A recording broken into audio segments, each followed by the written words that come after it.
Now, before the video starts, I'd like to call on anyone watching this video, please watch to the end of the video. You will enjoy it. It's a good video. And also like and subscribe. What happens to our body and soul when we die?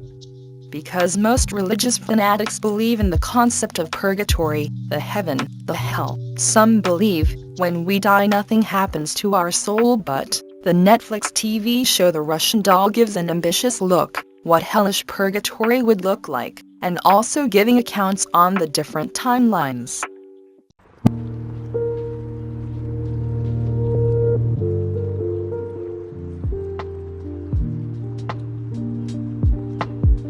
When I finished Russian Doll, I had to remember how to breathe. The show took both me and its shattered characters completely by surprise.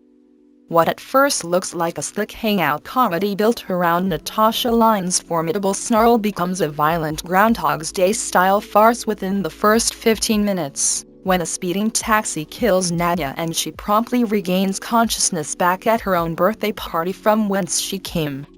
But with every passing episode, what seems like a slapstick send-up of Nadia dying over and over again becomes an existential nightmare that neither she nor Alan, a resigned man she meets in a plummeting elevator, who shares the same apparent invincibility, can shake.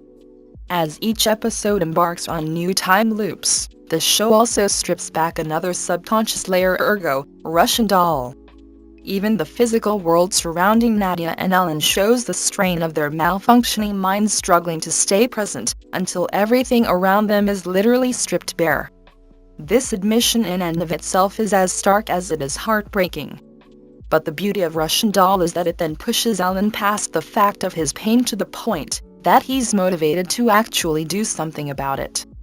He may never be able to vanquish that truth entirely, but for the first time in his life, he wants to find a way to truly live with it instead of waiting until he can't.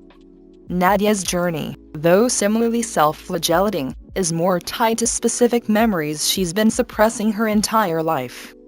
As shown in sporadic, jarring flashbacks to Nadia's childhood, her mother, played by an expertly deployed Chloe Sevigny, loved her with fierce affection, but struggled too hard with her mental illnesses to take care of either of them. She then died suddenly, before she turned 36, the age that Nadia is turning in Russian Doll, over and over again. For years, Nadia nursed a fear that crystallized into an unforgivable truth in her mind, that because she wanted to leave her mother behind, and finally did to live with her godmother, her mother's untimely death was her fault. Nadia's stubborn refusal to deal with her warped trauma becomes a straight-up horror movie in The Way Out, directed with devastating precision by co-creator Leslie Headland. She keeps turning corners to see herself as a kid staring blankly back at her, and every time, her body keeps trying to save her from the agony of understanding what that might mean by shutting down. She chokes on air, bubbles over with blood, staggers away as if the weight of herself might crush her. But as Nadia learns the hard way, she can't run forever. And so when she finally looks the tiniest, most tender part of herself in the face, and hears it asking if she's ready to let it die, she nods, and for the first time, she means it. That death and Alan's after his own confrontation with himself is Nadia's last. And it would have been easy and understandable to end the series there, with the triumphant fact of them beating the time loops to give their lives one last go.